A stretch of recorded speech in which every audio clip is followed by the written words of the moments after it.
आम जनता को बजट से काफ़ी उम्मीदें थीं, सभी लोग इंतज़ार कर रहे थे वित्त मंत्री सीतारमण बजट जारी करें। बजट जारी हो चुका है। आम जनता का ख्याल कहाँ रखा गया है, कहाँ अनदेखी की गई है, बात करेंगे यहाँ के व्यापारी नेता संजय पटवारी से।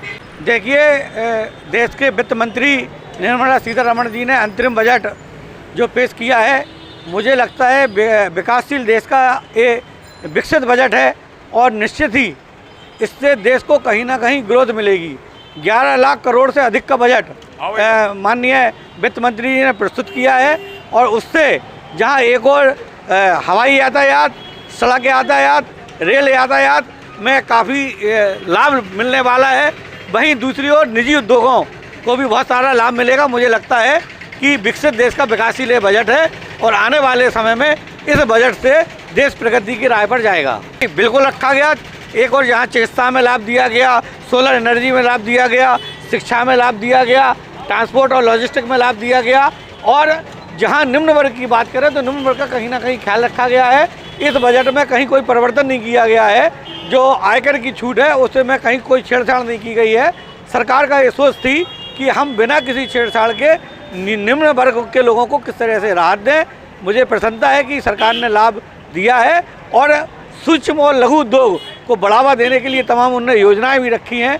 तो मुझे लगता है ये बजट देश के विकासशील देश के लिए उचित होगा। अपोजिशन कह रही है कि बिल्कुल बेकार बजट है, सारे वर्गों का ध्यान रखा नहीं गया। कुछ तो लोग कहेंगे विपक्ष का काम है कहना, ये विपक्ष का काम है। विपक्ष अपना काम कर रही है, सरकार अपना काम कर रही है।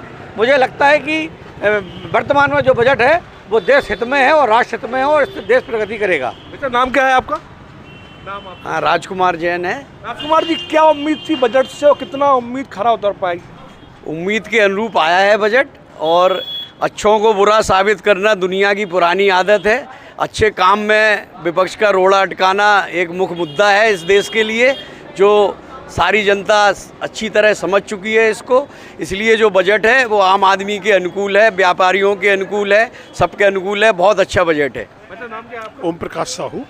साहू जी, आम आदमी की ज़रूरत क्या क्या है और किस किस तरह की राहत चाहते हैं सरकार से? आम आदमी की ज़रूरत के अनुसार तो आम आदमी को सारी चीज़ उपलब्ध है, बाज़ार में हर चीज़ उपलब्ध है। अब कभी कभी मार्केट में थोड़ा सा उछाल हो जाता है, फिर उसके बाद नमी आ जाती है, तो ये तो फ्लक्चुएट है, मार्केट की आदत है, मार्केट में चलता रहेगा। बाकी हर चीज़ बाज़ार में भरपूर उपलब्ध है। आदमी की जो भी आम आदमी की ज़रूरतें हैं सारी चीज़ें मार्केट में उपलब्ध हैं और रेट से उपलब्ध हैं।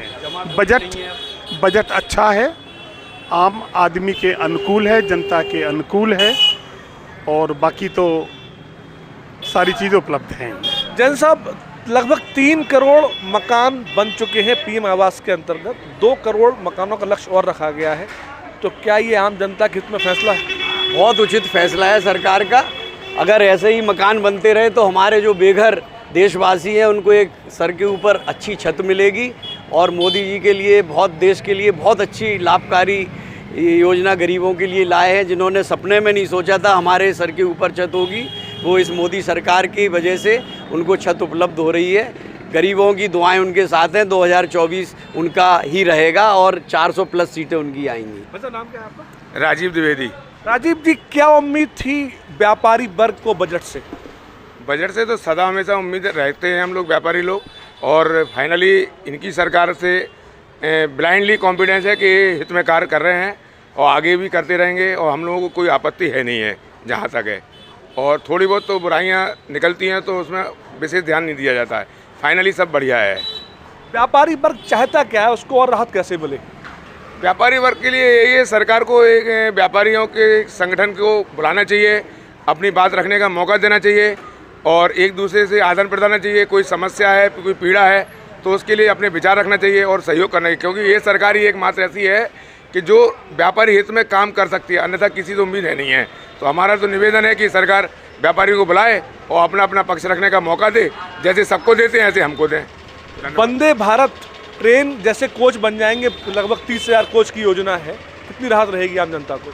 नहीं, देखिए, वंदे भारत एक दूरगामी तो है ही, गतिमान है और एक स्टैंडर्ड मेंटेन है। इसके अलावा जैसे हम पहले 8 घंटे में यात्रा करते थे, हम 4 घंटे में कर रहे हैं, तो समय की बचत, मतलब वनडे में हम आउट जाना आना कर सकते हैं। ये तो कुल मिला के आम जनता लगभग राहत में है, लेकिन छोटा आदमी कह रहा है कि उसको छल लिया गया। संजय जी, देखिए, छोटे आदमी की बात कर रहे हैं तो आज बजट में आया है कि 3 करोड़ से अधिक महिलाओं को लखपति बनाने की योजना है।